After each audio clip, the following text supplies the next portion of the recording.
Hi, my name is Lexi Jung and welcome to my channel. Today we're going to be talking about one of the new Dior Quints. And I purchased two of these. The other one has not arrived yet, but the first one is $6.69 Soft Cashmere. And this is the one that I was most looking forward to. So this is what the palette looks like. And you can see I've already used it a couple times. And I think it's really a great neutral palette.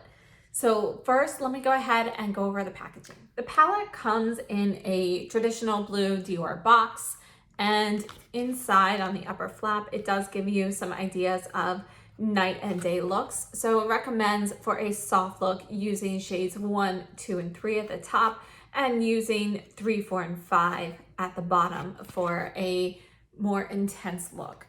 So I sort of did that in the two eye looks that I created. I created a softer look first, and then this is a deeper look. And again, I primarily stuck with this. I did use a little bit of some of the other shades, but my primary colors are gonna be sticking to this. So you can kind of get an idea of what the palette can do. I only have one other Dior Quint, and this is from the summer collection. It's 287 Dive. And I just wanted to show you some of the slight changes. So first of all, my Dive palette came with I can't remember if it was velvet or velour, but it came with one of those little pouches to keep this in. The new one does not. And if you take a look at the size difference, they are almost exactly the same, but you can see that this new one is going to be a slightly bigger palette. It also has more product. So the new palette is 7 grams or 0.24 ounces. It's made in France. The palette I have from the summer collection is 5 grams or 0.17 ounces. And again, I don't have any of the Quints from the regular line prior to these new ones. So I'm not sure if it was different just for the summer collection or not, but that's just sort of the difference here. They both have a 6-month shelf life. Another difference you can see with these palettes is the opening mechanism. So this is the newer palette. You can see you've got this long silver bar that you can push in to open the palette. And on the Dive palette, there is just a little bit of a blue push part, and it's just like a small portion. I'm not even sure if you can see the cuts in there. Can you see that? So here to here. When you open up the palette, you'll get a plastic tray. And inside the tray, you have 2 utensils. So we have a little brush, and it has, an angled end and a more oval end. And then you also have a foam tip applicator. Again, there's going to be a more ovular end and a more pointed end on this. Let's go ahead and swatch these. So I swatched 1, 2, 3. Those are these 3.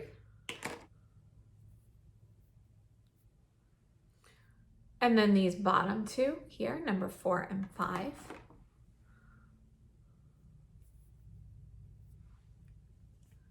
Let's go ahead and take a look at each of these shades. This first shade here is a soft brown with a touch of peach, and it's basically a satin metallic cross, in my opinion. So it's sort of like a soft metallic. There's a little bit of metallic properties to it, but it's definitely not full on metallic.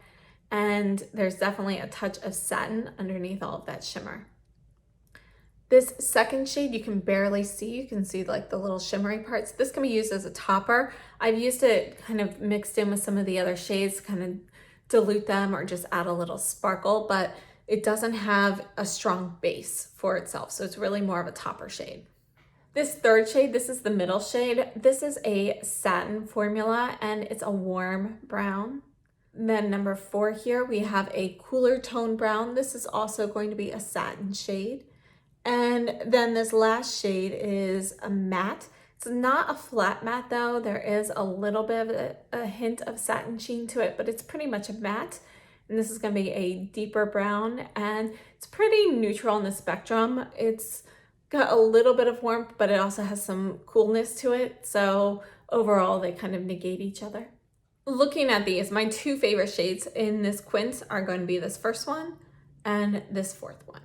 Now, if you're looking at all of these shades, you could actually kind of create more of a warm neutral look or a cool neutral look, or kind of keep it in the middle. But essentially you've got a little bit of everything in here. So it's a pretty versatile palette, and I feel like it would work for a lot of skin tones. To me, this palette is reminiscent of Nude Dip from Tom Ford. So we're gonna go ahead and do a couple of swatches here. These shades from Tom Ford, you can see they are not going to be the same. There are no dupes here. This ivory shade has a touch of peach in it. It's kind of a little bit reminiscent of this topper, but obviously we have a much stronger base here. This is actually a shade that you can wear on its own. And then these two shades here from Tom Ford are definitely gonna be a little bit peachier than anything in this palette. This last shade is gonna be the most similar. It's pretty much a cross between number 4 and 5 from the Dior Quint. So as I mentioned before, I created 2 eye looks featuring this Quint. And the first one is a lighter look, and the second one is this more intense look. We will go ahead and go over the demos for those eye looks. But before we do that, let me share with you my thoughts. I personally really love this color story. I love neutral palettes, but a lot of the neutral palettes that have come out recently have been very warm toned, and I really prefer to have some cooler tones mixed in. I don't mind having warm tones in there, but I definitely really like those cooler browns in there. This has a little bit of everything. So again, we've got these 5 here are the Quint. You can see you've got warmer shades, you've got cooler shades, you have some more neutral shades, and I think it's just very versatile. So I personally absolutely love this color story. The pigmentation on these shadows, you know, aside from the topper shade, of course, the pigmentation is great. The formula is very smooth and blendable. I really enjoy the way this goes on. Yesterday I created the soft eye look, and I wore these shadows for the entire day. And I had the Anastasia Beverly Hills eye primer on underneath the shadows. Now, the reason I'm mentioning that is because I actually had an issue with the longevity of these shadows. Now on me, I don't have super oily eyelids, so eyeshadows don't crease on me that easily. I do have creasing at times, especially, you know, in the crease, but it's not something that's super common for me. And when I wear an eye primer, it's pretty rare for an eyeshadow to crease. However, with these, about 6 to 7 hours in, I did notice creasing right at the crease area of the shadows. So I did want to make sure I mentioned that. It never got to the point where it looked terrible or anything, but I definitely did have a little bit of creasing right there. And considering I was wearing the primer, I was surprised it didn't make it to at least the 8-hour mark. Today I'm testing the shadows with a primer that is new to me. It's my first day using the primer. This is the Hourglass Veil Eye Primer. So I put this on first. I will have wear time information using this primer down below in the description box. So please be sure to check down there and see how this performed with the shadows. Another thing that I'm not quite so happy with this eyeshadow Quint is the shelf life. And that's only 6 months. And again, the other Dior Quint I have is also 6 months. So it's not a huge deal, but I don't know how long they will actually last past that. I personally keep my eyeshadows or powder products in general, you know, past the expiration date. I'll keep them as long as they seem to be performing well and nothing has changed with the consistency, you know, and I try to keep everything pretty clean. So I'm comfortable keeping my powder products longer than what is written as the expiration date. Keep in mind, in general, even on food products, expiration dates are a guesstimate. They are there to give you a general idea how long things will last, but it's not really a hard set in stone date. I plan on keeping this past the 6-month expiration date as long as nothing changes in the formula that makes it seem like, you know, it has gone bad. But I am curious as to why the Dior shadows have a 6-month shelf life compared to other shadows that have 1 to 3 year shelf life. My overall opinion on this Quint is actually that I really love it. So this color story, I really love this color story. Again, we have the Tom Ford Nude Dip here, which is another palette that I really like. And you can see that pretty much all the shades in Nude Dip are really going to be a lot more frosty. And you have more of a mix here in this Quint, which I think makes the Dior Quint a little bit more usable. Plus you've got that mix of cool and warm tones, whereas the Nude Dip it's pretty neutral, but you know, it's slightly warmer than these on a whole. Overall, I would definitely repurchase this Quint again. I love the color story. I can definitely see myself using this on a regular basis. You know, if I were going into work or something, this would probably be like an everyday Quint for me. And I really like it. I think it's very versatile. I like how Dior includes 5 shadows instead of 4 because it really does increase the versatility of a lot of the eyeshadow palettes. And I love the way that these actually go on and they blend out. The formula itself is very smooth. I was a little disappointed with the longevity of the wear time on these shadows, but I'm hoping that maybe this Hourglass primer will do a bit better job.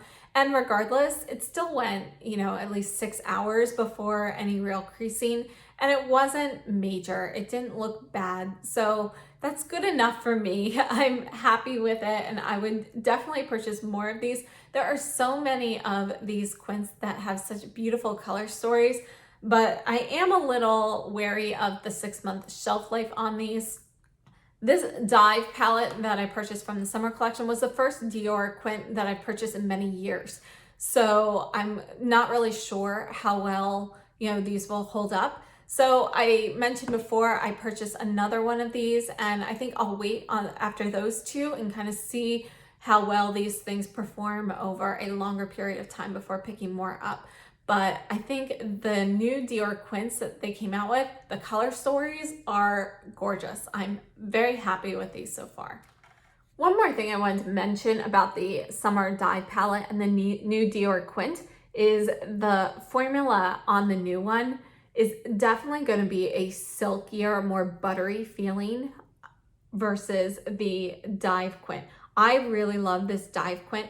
I was a little disappointed with lack of pigmentation in the blue shades here, but I love the way it goes on. It blends beautifully. You can get a soft or an intense look with this, but they are going to be a slightly drier, more powdery shadow in comparison to the new Quint.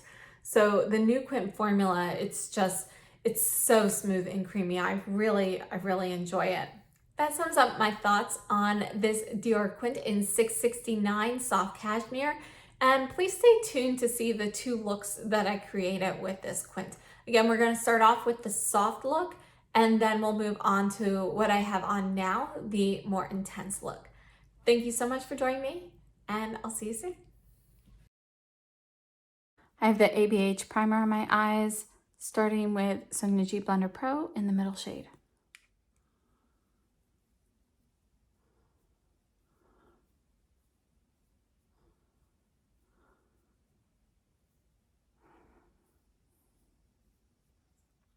Same brush, lighter shade. Going into the top of the crease and just kind of blending a little bit of that shade out and up.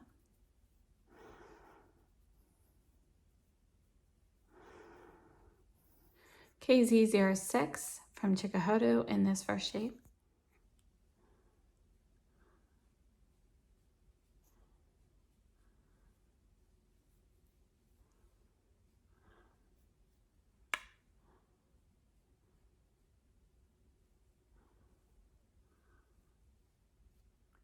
KZ08 in the lightest shade.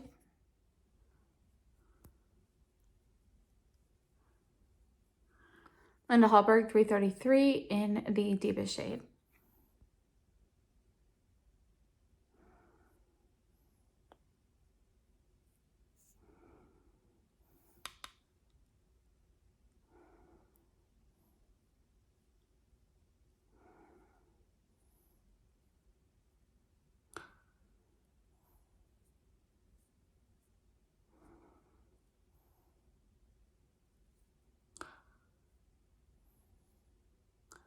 Taking what's left on the lower lashes.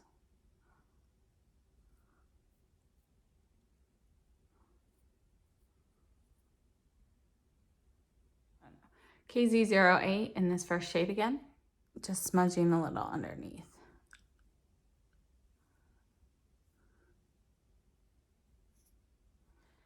And this is the eye look up close. I'm going to finish my makeup and then I'll show you a distance shot. And this is the final look from a distance. Thanks. On my lids right now, I have the Hourglass Veil Eye Primer, and we're starting with the Sonia G Classic Crease in the middle shade.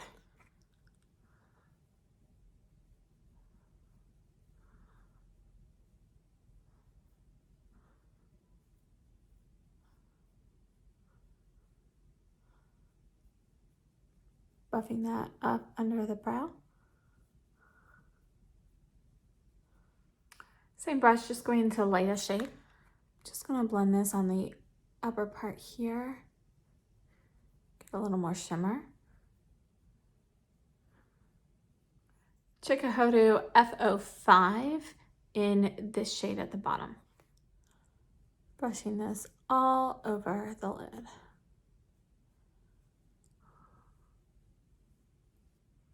Back in with the crease and just making sure everything there transitions well. Use some W36 in this deepest shade.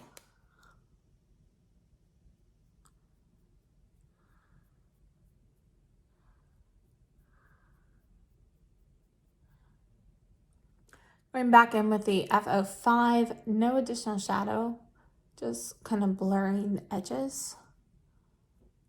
Taking the Sonia G Pencil Pro back in this shade, just smudging it in the outer portion. Wiping off the brush and now just kind of spreading that under the rest of the eye.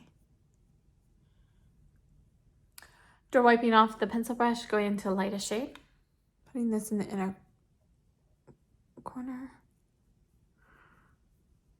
I'm going to take a little bit of this and put it under the inner portion of the lower lash line and just kind of blend those two together. For the upper lash line, I'm using the Chanel Ombre A Contour in Contour Brun, which is number 34. This is the thick, chubby style. I'm just going to kind of smudge this around the upper lash line.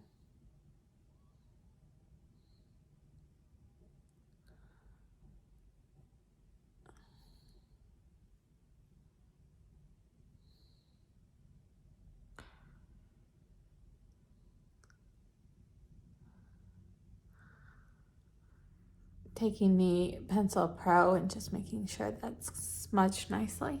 And I want to make the lower lash line a little bit brighter. So I'm taking the Linda Hallberg Crayon and Gel Flash. And I'm gonna put this basically on my waterline, not quite there. My eyes are not going all the way on it, but it's basically right up against it. You can see it's pretty much there. So if I put this all the way on my waterline, it would obviously give a much brighter effect, but I just don't really like putting things there too often. My eyes are super sensitive. And this is the final eye look up close, and I'm gonna add mascara, finish my makeup, and I hope those eye looks were helpful so you could kind of see a little bit of the range you can get using these Quints. And thank you so much for watching today. If you like this video, please give me a thumbs up. Subscribe if you haven't already, and share this video with your friends. And I hope to see you in my next video. Thank you so much. Have a great day and stay safe and healthy.